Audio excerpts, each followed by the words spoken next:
Good morning, everybody. My name is Dale Sims, and I am a veteran storm chaser and NOAA storm chaser here to give you a quick video breakdown of today's severe weather setup here across eastern Kansas, northeastern Kansas, into northwest and western Missouri.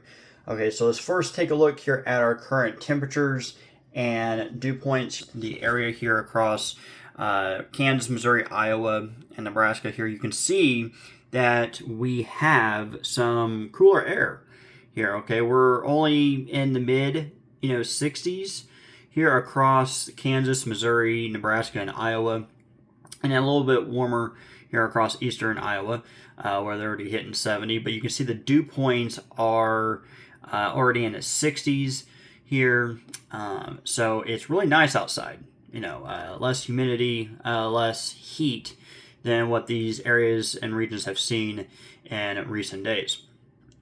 As we take a look here at our current satellite here and surface map, okay, so this complex right here in the middle of your screen, this is a decaying complex of storms that is moving through southeast Nebraska now here along the dry line and south of the cold front here that is back across the northern plains.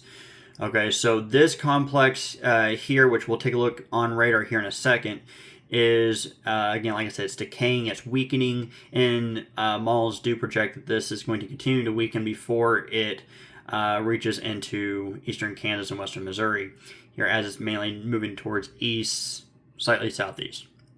Okay. But like I said, we have a few boundaries in place here. We got a dry line here extending from the cold front down through the central plains here into Nebraska. And we will have opportunities for isolated storms, severe storms here across Nebraska today. But there's also a lot of capping in place, meaning there's like a lid in the atmosphere that's going to remain strong to lessen the opportunity for that lid or that cap to break to allow thunderstorm development here. Okay, so again, this is what the current satellite looks like here with the surface map, and again, we'll be paying attention to this dry line up across Nebraska and as we move through the day. Here, current radar. Here, again, this is the complex I was just showing you here, the storm complex that is moving across southeast Nebraska into sneaking into portions of northeast Missouri, northeast Kansas, and you can see it's weakening on for the most part here. And again, I don't have a lot of faith in this complex storms holding together, even though there looks like there to be some extension here of the line that's starting to develop here, but again, majority of the models have this complex of storms weakening as it continues more to the east here and southeast. Okay, this is the updated Storm Prediction Center outlook for today. Okay, here's an aerial view. Here we have a large marginal risk here back across the northern central Great Plains to all the way to the upper Midwest here, and even a marginal risk here across the southeast. But the main area of focus is going to be today across eastern Kansas and western to central Missouri here, where we have a level 2 out of 5, a slight risk here. Okay, and if you've been paying attention to the outlooks for today over even the last 24 hours, you have noticed that this slight risk continues to consolidate and continues to get smaller and smaller here compared to what was 24 hours ago. Okay, and this is mainly due to this is where the most likely area where we could see severe weather today or tonight, I should say. Here there's less questions and less uncertainty regarding scenarios versus, again, back up closer to the dry line across Nebraska here and the central Great Plains region. Okay, so tornado risk here today is low but not zero. We have a 2% tornado risk, basically stretching from southern Nebraska into northern and northeast Kansas, stretching all the way to Kansas City. I'll circle back around to the tornado threat here in a minute, specifically for the Kansas City area. Let's take a look at the hail here. Okay, this is the hail threat 15% across the entire slight risk region, includes the entire Kansas City metro to Salina and Topeka, Kansas here. But you also notice here we have a hatched outline here, displaced to the slight risk.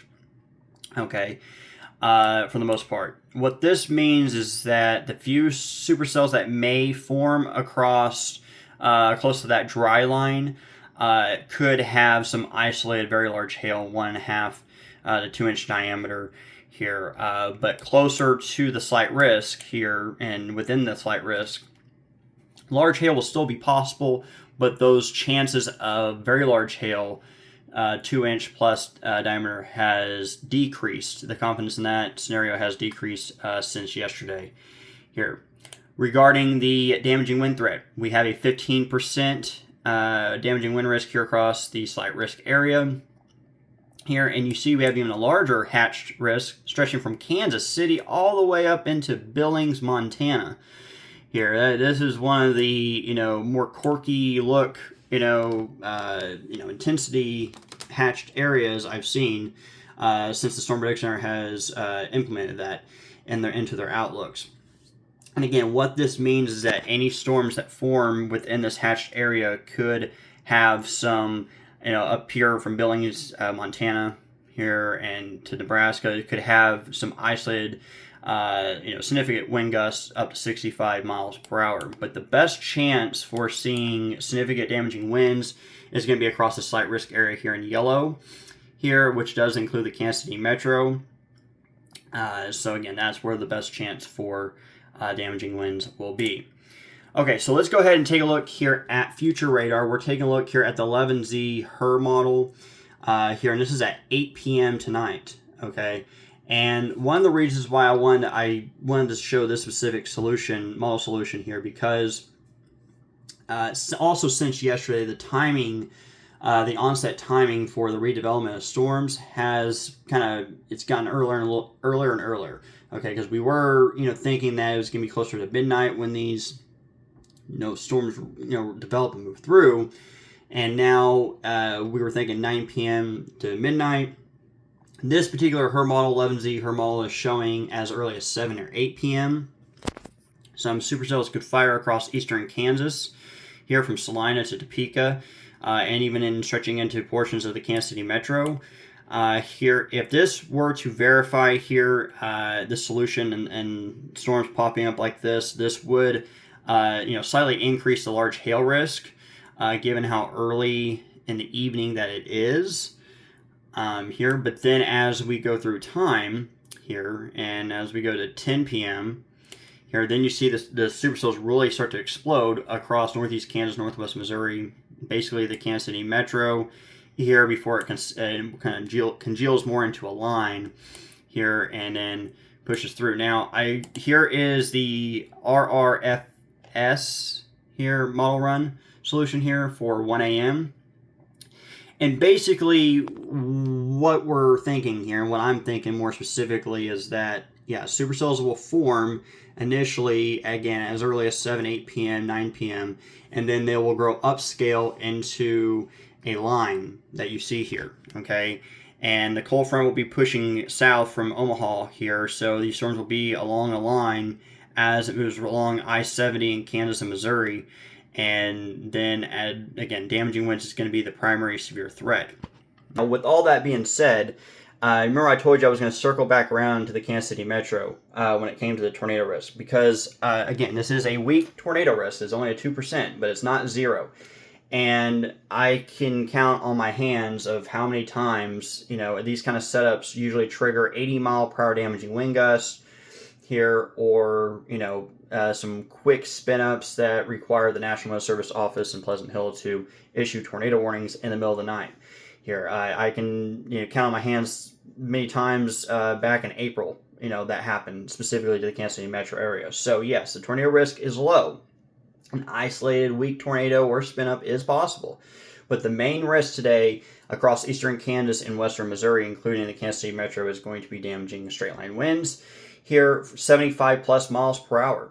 Okay, and again, Kansas City has made a, it's kind of growing reputation this year of overnight storms producing 75, 80 plus miles per hour here. So again, if you live in eastern Kansas, western Missouri, including the Kansas City Metro here, have your severe weather safety plan in place here. Have your NOAA weather radio, because these storms are going to be coming in primarily overnight tonight. So while you're probably sleeping, so have that in play here, and have that in place to keep you and your family safe. With all that being said, here I will post another video today around 4 p.m. to kind of give you a later update when we get closer to the time of storms, firing within the few hours, and the latest from the Storm Prediction Center. But yeah, if you live across eastern Kansas, western Missouri today, or say for tonight, here, have your severe weather safety plan in place.